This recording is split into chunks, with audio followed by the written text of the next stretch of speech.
Es el regreso del macho alfa, ¿no? Es el macho alfa. Del poder por el poder. Ya llegó el terremoto. O sea, las puertas de emergencia se construyen antes de los incendios.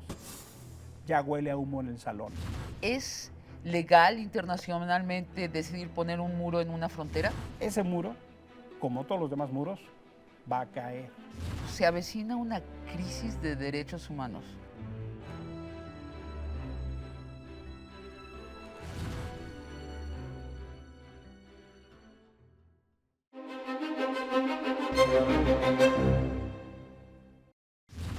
Emilio Álvarez y Casa, bienvenido. Hasta hace poco fuiste secretario ejecutivo de la Comisión Interamericana de Derechos Humanos y te he invitado para que hablemos de el fenómeno Trump, Peña, Estados Unidos, México, en el contexto de las leyes internacionales. Primero que nada, preguntarte, ¿qué representa Trump en este contexto y en el contexto de los derechos humanos? ¿Qué es Trump? Sabina, qué gusto estar contigo y me parece una extraordinaria oportunidad estar contigo conversando este tema, porque tu voz siempre es una voz de inteligencia y me parece que lo vamos a requerir mucho, Sabina. En 1945 empezó una nueva era en el planeta Tierra, que fue la Declaración Universal. Esa Declaración Universal, que es la respuesta civilizatoria a la barbarie de la Segunda Guerra Mundial, a los hornos de Hitler, al holocausto en contra del pueblo judío, a las matanzas en la Rusia que causaron 20 millones. Fue un pacto en la humanidad para decir todas y todos tenemos derechos, todas y todos tenemos la misma dignidad, sin importar otra cosa más que ser personas. Trump está generando una expresión de contracultura a ese avance. Y no solo Trump, hay un fenómeno global que está muy encarnado en él, pero tienes expresiones como las del Reino Unido, como las de Francia, Alemania y Holanda, de los ultranacionalismos juntándose. Tienes expresiones como las de Brasil, después de tener una primer mujer presidenta, cambia a tener un gabinete puros hombres blancos. Tienes expresiones... Es el regreso del macho alfa, ¿no? Es el macho alfa del poder por el repotenciado. poder. No me molesten con derechos humanos esas mariconadas, no me molesten con las leyes, menos las leyes internacionales, yo hago lo que quiero. Y en ese término de no me vengan con derechos para minorías. Exacto. No me vengan, aquí es el asunto de los hombres blancos. Exacto, los hombres blancos ganan. Y mira, la mejor expresión de eso es que el sábado hubo una manifestación en Washington, en Nueva York, en Los Ángeles, en 670 ciudades, Sabina. En Washington es la manifestación más grande de su historia, por encima de las manifestaciones también de en Martin Los Luther King. Ángeles, En los 750 millones de personas Así es. salieron a decirle no a la violencia contra las mujeres, sí al respeto a las mujeres. Pero más allá, Emilio, fue más allá porque yo es la primera marcha feminista que veo que arropa todos los derechos humanos. Es los derechos de las minorías, latinos, las religiones. igualdad, los afros. Fue, por supuesto, liderada una Ver a vez Gloria más. Steinem, una de las mamás del feminismo, decir todos somos transgéneros. Por ejemplo. Esto es único. O decir no se metan entre nuestras piernas, ya disolver la discusión del aborto, no aborto. Las mujeres queremos el derecho sobre nuestros cuerpos, como que la radicalización que provoca Trump también está radicalizando al movimiento de los derechos. Mira, lo interesante fue que una vez más el feminismo tomó la vanguardia y se arropó justamente a esta diversidad de identidad de derechos. Pero lo que llama poderosamente la atención a estas expresiones tan multitudinarias, tan masivas en el mundo, en el globo, es que el lunes el señor Trump en su oficina firma un decreto ejecutivo donde impide que la Agencia de Cooperación de Estados Unidos, que se conoce como USAID, está impedida de financiar o dar dinero o contribuciones a cualquier entidad académica, civil, que trabaje temas como la interrupción legal del embarazo, temas como derechos reproductivos en relación al aborto. Es decir, esta discusión que no se daba desde Reagan y genera una condición de negación de derechos de las mujeres. Y es decir, en lugar de decir las escucho, los escucho, sino no les gusta, pues les va más fuerte. Es como un padre cabrón, ¿no? Es así, esta lógica del macho alfa que tú decías, es esta cosa de América para los blancos. Le digo no a México, coqueteo con Reino Unido y le mando este mensaje de yo, en tu nombre, te regreso el poder, pero hago lo que quiero. Vamos a hablar, asume el poder, dice, vamos a renegociar el TLC, no porque ustedes quieran, porque yo quiero. Pero el día en que van los primeros negociadores mexicanos, en la mañana ya firma el decreto por el que se construye el muro. Entonces, es decir, empieza la negociación ya siendo su santa voluntad. Mira, yo no tengo duda, Sabina, el inicio de una página de ignominia en la historia de la humanidad. Ese muro, como todos los demás muros, va a caer.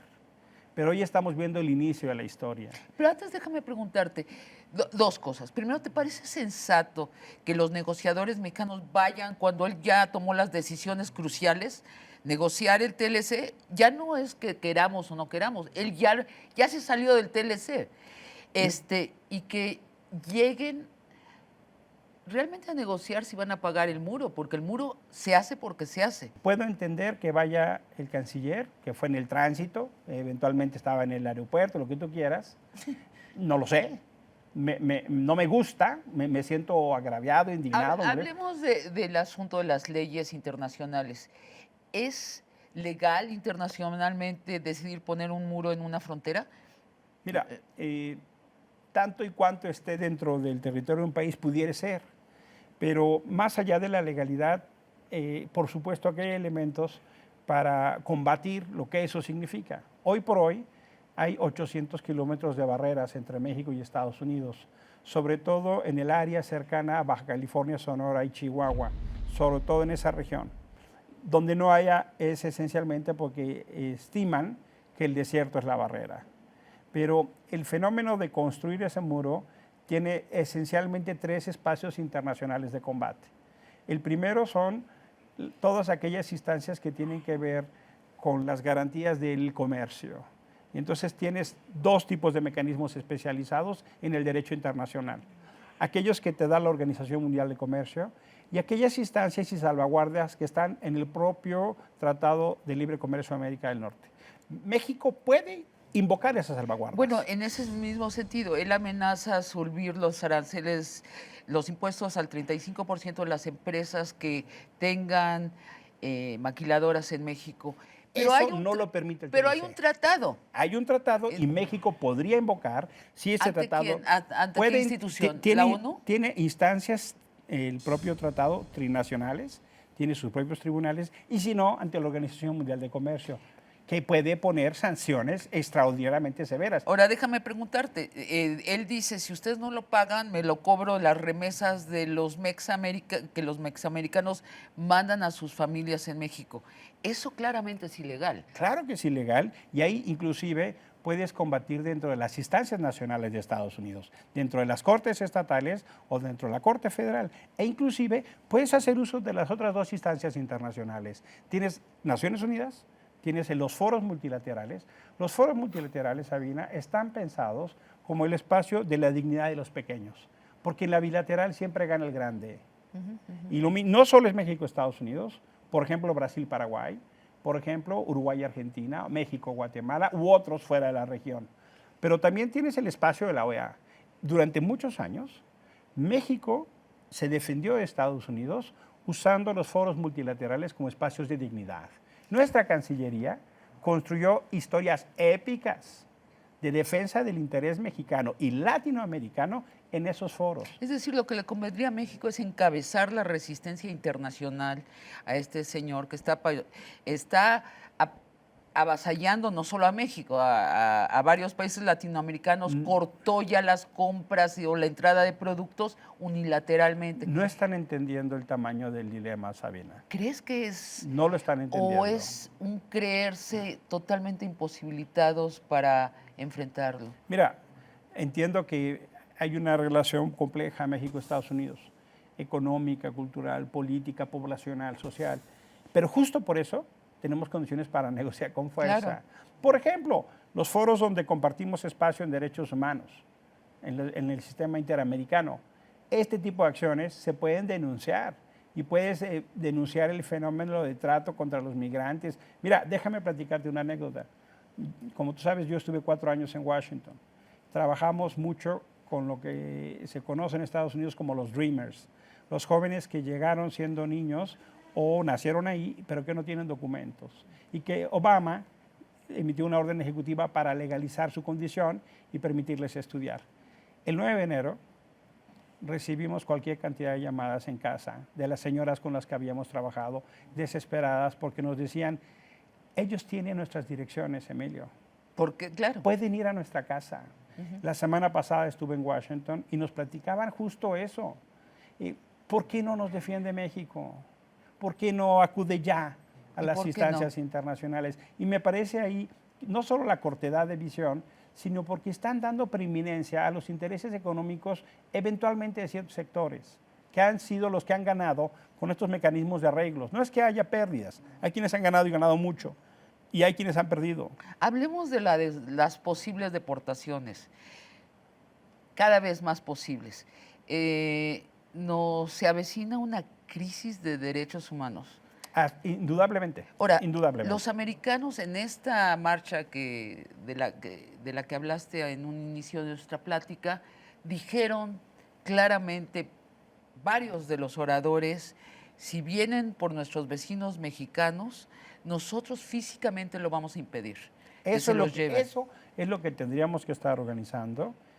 No podemos caer, Sabina, en un nacionalismo ramplón y barato para decir pinches gringos todos. No. Tenemos grandes aliados allá. La mitad de la población está en contra. Tenemos personas que han trabajado. Más 2.900.000. Por supuesto. Ajá. Y mira, me parece como muy claro que tengamos condición para decir, es momento de tomar en serio al señor Trump. Es momento. Como precandidato no se le tomó en serio. Cuando ganó la nominación no se le tomó en serio. Cuando fue candidato republicano no se le tomó en serio. Cuando ganó no se le tomó en serio. Y todo el tiempo esta expectativa va a tener controles, va a tener balance, no va a ser tan mal. Yo espero que con lo que ha pasado hoy se enciendan ya las alarmas de la proactividad. Por ejemplo, México podría estar ya construyendo alianzas con despachos de Estados Unidos para la defensa de los migrantes.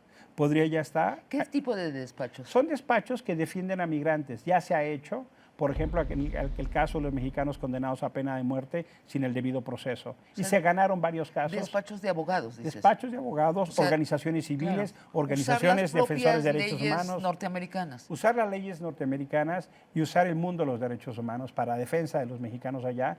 Hay redes ya muy instaladas, pero tenemos que ponerlos en frecuencia para que tú actives la emergencia cuando se necesita. No, claro, porque lo que pasa es que si la mitad de los norteamericanos se comprometen a proteger a sus vecinos mexicanos, pero el gobierno mexicano oficialmente dice, no, ellos tienen derecho, deporten a todos. Mira, ya sabemos acá en la Ciudad de México qué pasa cuando hay un terremoto. Y hemos sido muy insistentes en saber cómo actuar, a dónde ir, cómo ya llegó el terremoto. O sea, las puertas de emergencia se construyen antes de los incendios. Ya huele a humo en el salón. Tenemos necesariamente que activar a los aliados y los mecanismos de defensa, porque no podemos esperar a que haya varios miles en la frontera, varios decenas de miles en la frontera, con una crisis humanitaria, con lo que eso va a implicar.